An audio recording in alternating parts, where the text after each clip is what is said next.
بسم اللہ الرحمن الرحیم۔ شروع اللہ کا نام لے کر جو بڑا مہربان نہایت رحم والا ہے۔ اے پیغمبر، اللہ سے ڈرتے رہنا اور کافروں اور منافقوں کا کہا نہ ماننا۔ بے شک اللہ جاننے والا ہے، حکمت والا ہے۔ اور جو کتاب تم کو تمہارے پروردگار کی طرف سے وحی کی جاتی ہے اسی کی پیروی کیے جانا۔ بے شک اللہ تمہارے سب اعمال سے خبردار ہے، اور اللہ پر بھروسہ رکھنا اور اللہ ہی کارساز کافی ہے۔ اللہ نے کسی آدمی کے پہلو میں دو دل نہیں بنائے، اور نہ تمہاری بیویوں کو جن کو تم ماں کہہ بیٹھتے ہو تمہاری ماں بنایا، اور نہ تمہارے لے پالکوں کو تمہارے بیٹے بنایا۔ یہ سب تمہارے منہ کی باتیں ہیں، اور اللہ تو سچی بات فرماتا ہے اور وہی سیدھا رستہ دکھاتا ہے۔ مومنو، منہ بولے بیٹوں کو ان کے باپوں کے نام سے پکارا کرو کہ اللہ کے نزدیک یہی بات درست ہے۔ اگر تم کو ان کے باپوں کے نام معلوم نہ ہو تو دین میں وہ تمہارے بھائی اور دوست ہیں، اور جو بات غلطی سے ہو گئی ہو اس کا تم پر کچھ گناہ نہیں، لیکن جو قصد دلی سے کرو اس پر مواخذہ ہے، اور اللہ بخشنے والا ہے، مہربان ہے۔ پیغمبر مومنوں پر ان کی جانوں سے بھی زیادہ حق رکھتے ہیں، اور پیغمبر کی بیویاں لوگوں کی مائیں ہیں، اور رشتہ دار آپس میں کتاب اللہ کی روح سے مسلمانوں اور مہاجروں کے مقابلے میں ایک دوسرے کے ترکے کے زیادہ حقدار ہیں، مگر یہ کہ تم اپنے دوستوں کے ساتھ احسان کرنا چاہو۔ یہ حکم کتاب یعنی قرآن میں لکھ دیا گیا ہے، اور جب ہم نے پیغمبروں سے ان کا عہد لیا، اور تم سے اور نوح سے اور ابراہیم سے اور موسیٰ سے اور مریم کے بیٹے عیسیٰ سے، اور ہم نے عہد بھی ان سے پکا لیا تاکہ سچ کہنے والوں سے ان کی سچائی کے بارے میں اللہ دریافت کرے، اور اس نے کافروں کے لیے دکھ دینے والا عذاب تیار کر رکھا ہے۔ مومنو، اللہ کی اس مہربانی کو یاد کرو جو اس نے تم پر اس وقت کی جب فوجیں تم پر حملہ کرنے کو آئیں تو ہم نے ان پر آندھی چھوڑ دی اور ایسے لشکر نازل کیے جن کو تم دیکھ نہیں سکتے تھے، اور جو کام تم کرتے ہو اللہ ان کو دیکھ رہا ہے۔ جب وہ لوگ تمہارے اوپر اور نیچے کی طرف سے تم پر چڑھ آئے، اور جب تمہاری آنکھیں پھر گئیں اور دل مارے دہشت کے گلوں تک پہنچ گئے، اور تم اللہ کی نسبت طرح طرح کے گمان کرنے لگے، اس موقع پر مومن آزمائے گئے اور سختی سے ہلا ہلا دیے گئے۔ اور جب منافق اور وہ لوگ جن کے دلوں میں بیماری تھی کہنے لگے کہ اللہ اور اس کے رسول نے تو ہم سے محض دھوکے کا وعدہ کیا تھا، اور جب ان میں سے ایک جماعت کہتی تھی کہ اے اہل یثرب، یہاں تمہارے ٹھہرنے کا مقام نہیں تو لوٹ چلو، اور ایک گروہ ان میں سے پیغمبر سے اجازت مانگنے اور کہنے لگا کہ ہمارے گھر کھلے پڑے ہیں، حالانکہ وہ کھلے نہیں تھے، وہ تو صرف بھاگنا چاہتے تھے۔ اور اگر فوجیں اطراف مدینہ سے ان پر آ داخل ہوں پھر ان سے خانہ جنگی کے لیے کہا جائے تو فوراً کرنے لگیں، اور اس کے لیے بہت کم توقف کریں، حالانکہ پہلے اللہ سے اقرار کر چکے تھے کہ پیٹ نہیں پھیریں گے، اور اللہ سے جو اقرار کیا جاتا ہے اس کی ضرور پرسش ہوگی۔ کہہ دو کہ اگر تم مرنے یا مارے جانے سے بھاگتے ہو تو بھاگنا تم کو فائدہ نہیں دے گا، اور اس صورت میں تم بہت ہی کم فائدہ اٹھاؤ گے۔ کہہ دو کہ اگر اللہ تمہارے ساتھ برائی کا ارادہ کرے تو کون تم کو اس سے بچا سکتا ہے، یا اگر تم پر مہربانی کرنا چاہے تو کون اس کو ہٹا سکتا ہے۔ اور یہ لوگ اللہ کے سوا کسی کو نہ اپنا دوست پائیں گے اور نہ مددگار۔ اللہ تم میں سے ان لوگوں کو بھی جانتا ہے جو لوگوں کو منع کرتے ہیں اور اپنے بھائیوں سے کہتے ہیں کہ ہمارے پاس چلے آؤ، اور وہ لڑائی میں نہیں آتے مگر کم، یہ اس لیے کہ تم سے بخل کرتے ہیں۔ پھر جب ڈر کا وقت آئے تو تم ان کو دیکھو کہ تمہاری طرف دیکھ رہے ہیں، اور ان کی آنکھیں اسی طرح پھر رہی ہیں جیسے کسی کو موت سے غشی آ رہی ہو۔ پھر جب خوف جاتا رہے تو تیز تیز زبانوں کے ساتھ تمہارے بارے میں باتیں کریں اور مال میں بخل کریں۔ یہ لوگ حقیقت میں ایمان لائے ہی نہ تھے،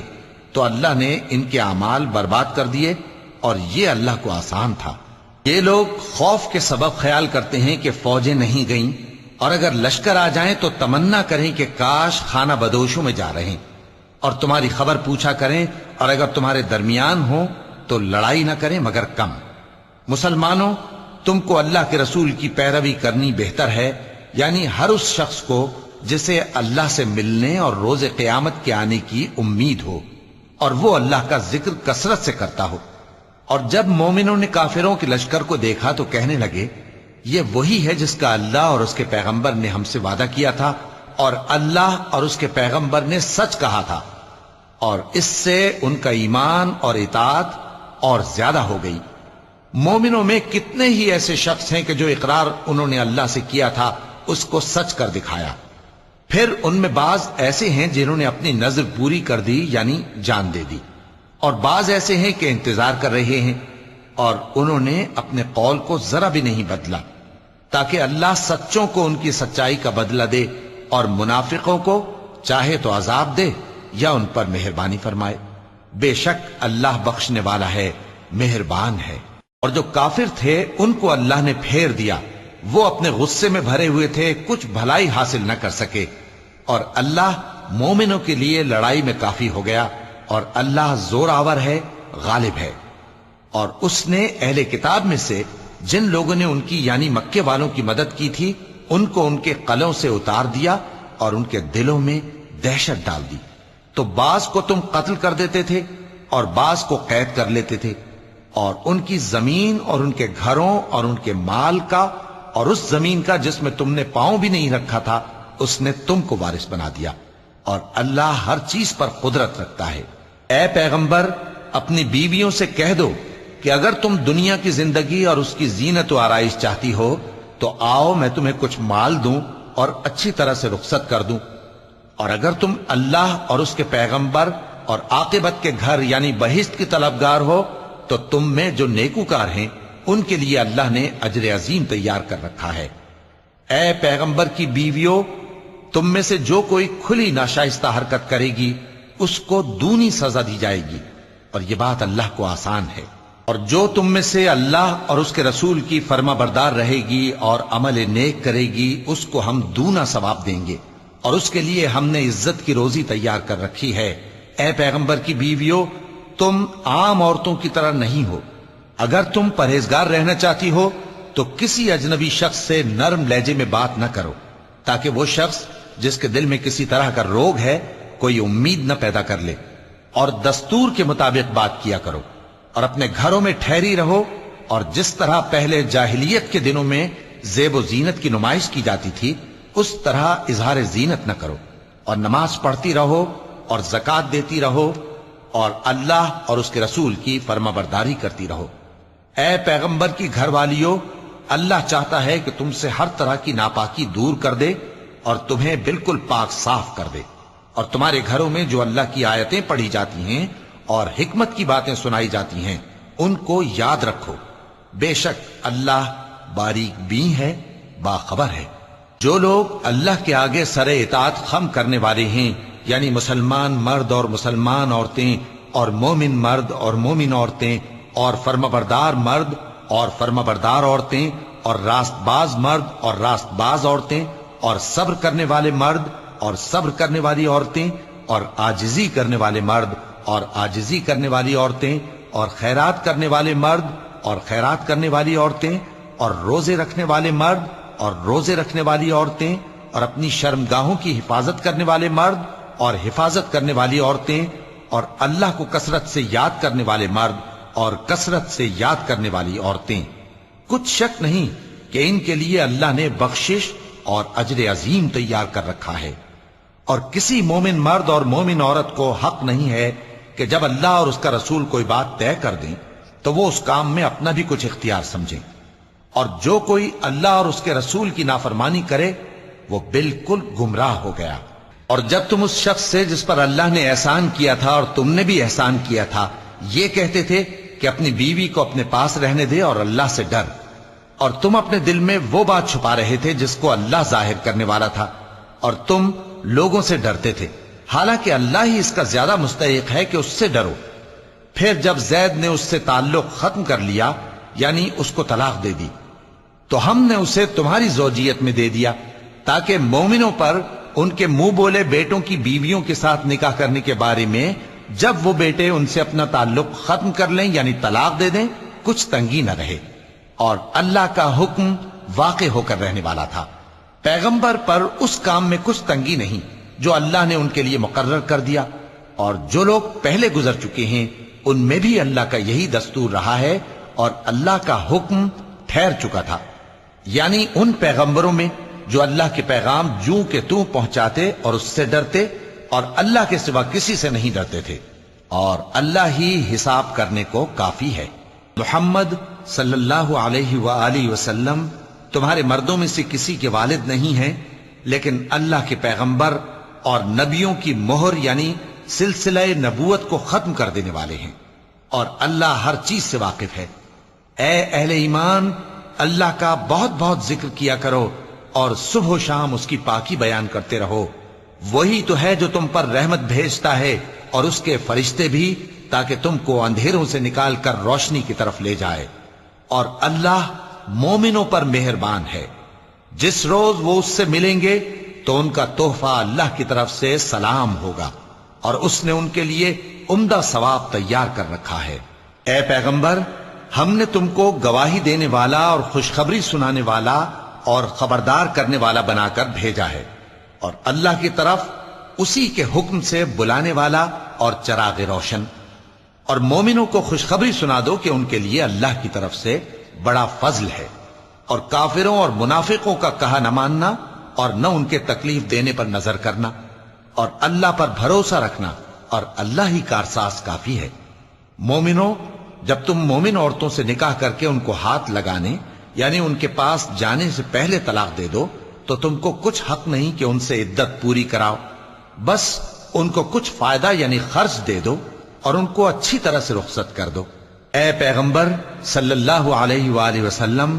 ہم نے تمہارے لیے تمہاری بیویاں جن کو تم نے ان کے مہر دے دیے ہیں حلال کر دی ہیں، اور تمہاری باندیاں جو اللہ نے تم کو کفار سے بطور مال غنیمت دلوائی ہیں، اور تمہارے چچا کی بیٹیاں اور تمہاری پھوپھیوں کی بیٹیاں اور تمہارے ماموں کی بیٹیاں اور تمہاری خالاؤں کی بیٹیاں جو تمہارے ساتھ وطن چھوڑ کر آئی ہیں، سب حلال ہیں۔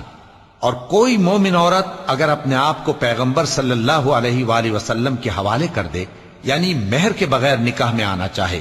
بشرطے کہ پیغمبر صلی اللہ علیہ وآلہ وسلم بھی اس سے نکاح کرنا چاہیں، وہ بھی حلال ہے۔ لیکن یہ اجازت اے نبی صلی اللہ علیہ وآلہ وسلم خاص تم ہی کو ہے، سب مسلمانوں کو نہیں۔ ہم نے ان کی بیویوں اور باندیوں کے بارے میں جو مہر واجب الادا مقرر کر دیا ہے ہم کو معلوم ہے، یہ اس لیے کیا گیا ہے کہ تم پر کسی طرح کی تنگی نہ رہے، اور اللہ بخشنے والا ہے، مہربان ہے۔ اے پیغمبر صلی اللہ علیہ وآلہ وسلم، تم کو یہ بھی اختیار ہے کہ جس بیوی کو چاہو پیچھے رکھو اور جسے چاہو اپنے پاس رکھو، اور جس کو تم نے پیچھے کر دیا ہو اگر اس کو پھر اپنے پاس طلب کر لو تو تم پر کچھ گناہ نہیں۔ یہ اجازت اس لیے ہے کہ ان کی آنکھیں ٹھنڈی رہیں اور وہ رنجیدہ نہ ہوں، اور جو کچھ تم ان کو دو اسے لے کر سب خوش رہیں، اور جو کچھ تمہارے دلوں میں ہے اللہ اسے جانتا ہے، اور اللہ جاننے والا ہے، بردبار ہے۔ اے پیغمبر صلی اللہ علیہ وآلہ وسلم، ان کے سوا اور عورتیں تم کو جائز نہیں، اور نہ یہ کہ ان بیویوں کو چھوڑ کر اور بیویاں کر لو، خواہ ان کا حسن تم کو کیسا ہی اچھا لگے، مگر وہ جو تمہارے ہاتھ کا مال ہے یعنی باندیوں کے بارے میں تم کو اختیار ہے، اور اللہ ہر چیز پر نگاہ رکھتا ہے۔ مومنوں، پیغمبر صلی اللہ علیہ وآلہ وسلم کے گھروں میں نہ جایا کرو مگر اس صورت میں کہ تم کو اجازت دی جائے یعنی کھانے کے لیے بلایا جائے، جبکہ اس کے پکنے کا انتظار بھی نہ کرنا پڑے۔ لیکن جب تمہاری دعوت کی جائے تو جاؤ، اور جب کھانا کھا چکو تو چل دو، اور باتوں میں جی لگا کر نہ بیٹھ رہو۔ یہ بات پیغمبر صلی اللہ علیہ وآلہ وسلم کو ایذا دیتی تھی، اور وہ تم سے حیا کرتے تھے اور کہتے نہیں تھے،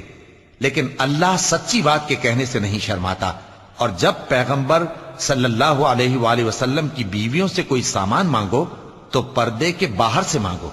یہ تمہارے اور ان کے دلوں کے لیے بہت پاکیزگی کی بات ہے۔ اور تم کو یہ شایع نہیں کہ رسول اللہ صلی اللہ علیہ وآلہ وسلم کو تکلیف دو، اور نہ یہ کہ ان کی بیویوں سے کبھی ان کے بعد نکاح کرو، بے شک یہ اللہ کے نزدیک بڑا گناہ کا کام ہے۔ اگر تم کسی چیز کو ظاہر کرو یا اس کو مخفی رکھو تو یاد رکھو کہ اللہ ہر چیز سے باخبر ہے۔ خواتین پر اپنے باپ دادا سے پردہ نہ کرنے میں کچھ گناہ نہیں، اور نہ اپنے بیٹوں سے اور نہ اپنے بھائیوں سے اور نہ اپنے بھتیجوں سے اور نہ اپنے بھانجوں سے، نہ اپنی سی خواتین سے، اور نہ اپنے باندی غلاموں سے۔ اور اے خواتین، اللہ سے ڈرتی رہو، بے شک اللہ ہر چیز سے واقف ہے۔ اللہ اور اس کے فرشتے اس پیغمبر صلی اللہ علیہ وآلہ وسلم پر درود بھیجتے ہیں۔ مومنو، تم بھی ان پر درود بھیجو اور خوب سلام بھیجا کرو۔ جو لوگ اللہ اور اس کے پیغمبر صلی اللہ علیہ وآلہ وسلم کو اذیت پہنچاتے ہیں، ان پر اللہ دنیا اور آخرت میں لعنت کرتا ہے، اور ان کے لیے اس نے ذلیل کرنے والا عذاب تیار کر رکھا ہے۔ اور جو لوگ مومن مردوں اور مومن عورتوں کو ایسے کام کی تہمت سے جو انہوں نے نہ کیا ہو ایذا دیں، تو انہوں نے بہتان کا اور کھلے گناہ کا بوجھ اپنے سر پر رکھا۔ اے پیغمبر صلی اللہ علیہ وآلہ وسلم، اپنی بیویوں اور بیٹیوں اور مسلمانوں کی عورتوں سے کہہ دو کہ باہر نکلا کریں تو اپنے چہروں پر چادر لٹکا کر گھونگھٹ نکال لیا کریں۔ یہ چیز ان کے لیے موجب شناخت و امتیاز ہوگی، تو کوئی ان کو ایذا نہ دے گا، اور اللہ بخشنے والا ہے، مہربان ہے۔ اگر منافق اور وہ لوگ جن کے دلوں میں روگ ہے اور جو مدینے کے شہر میں بری بری خبریں اڑایا کرتے ہیں اپنی حرکتوں سے باز نہ آئیں گے تو ہم تم کو ان کے پیچھے لگا دیں گے، پھر وہ تمہارے پڑوس میں نہ رہ سکیں گے مگر تھوڑے دن، وہ بھی پھٹکارے ہوئے، جہاں پائے گئے پکڑے گئے اور جان سے مار ڈالے گئے۔ جو لوگ پہلے گزر چکے ہیں ان کے بارے میں بھی اللہ کی یہی عادت رہی ہے، اور تم اللہ کی عادت میں تغیر و تبدل نہ پاؤ گے۔ لوگ تم سے قیامت کی نسبت دریافت کرتے ہیں کہ کب آئے گی، کہہ دو کہ اس کا علم اللہ ہی کو ہے، اور تمہیں کیا پتا، ہو سکتا ہے قیامت قریب ہی آ گئی ہو۔ بے شک اللہ نے کافروں پر لعنت کی ہے اور ان کے لیے جہنم کی آگ تیار کر رکھی ہے، اس میں وہ ہمیشہ ہمیشہ رہیں گے، نہ کسی کو دوست پائیں گے اور نہ مددگار۔ جس دن ان کے چہرے آگ میں الٹ پلٹ کیے جائیں گے تو کہیں گے اے کاش ہم اللہ کی فرما برداری کرتے اور رسول صلی اللہ علیہ وآلہ وسلم کا حکم مانتے، اور کہیں گے کہ اے ہمارے پروردگار، ہم نے اپنے سرداروں اور بڑوں کا کہا مانا تو انہوں نے ہم کو رستے سے بھٹکا دیا۔ اے ہمارے پروردگار، ان کو دگنا عذاب دے اور ان پر بڑی لعنت کر۔ مومنو، تم ان لوگوں جیسے نہ ہونا جنہوں نے موسیٰ کو عیب لگا کر رنج پہنچایا تو اللہ نے ان کو بے عیب ثابت کر دیا، اور وہ اللہ کے نزدیک آبرو والے تھے۔ مومنو، اللہ سے ڈرا کرو اور بات سیدھی کہا کرو، وہ تمہارے سب کام سنوار دے گا اور تمہارے گناہ بخش دے گا، اور جو شخص اللہ اور اس کے رسول صلی اللہ علیہ وآلہ وسلم کی فرمانبرداری کرے گا تو بے شک بڑی مراد پائے گا۔ ہم نے بار امانت کو آسمانوں اور زمین اور پہاڑوں پر پیش کیا تو انہوں نے اس کے اٹھانے سے انکار کیا اور اس سے ڈر گئے، اور انسان نے اس کو اٹھا لیا، بے شک وہ بڑا ظالم، بڑا جاہل ہے۔ تاکہ اللہ منافق مردوں اور منافق عورتوں اور مشرک مردوں اور مشرک عورتوں کو عذاب دے، اور اللہ مومن مردوں اور مومن عورتوں پر مہربانی کرے، اور اللہ تو بخشنے والا ہے، مہربان ہے۔ صدق اللہ العظیم۔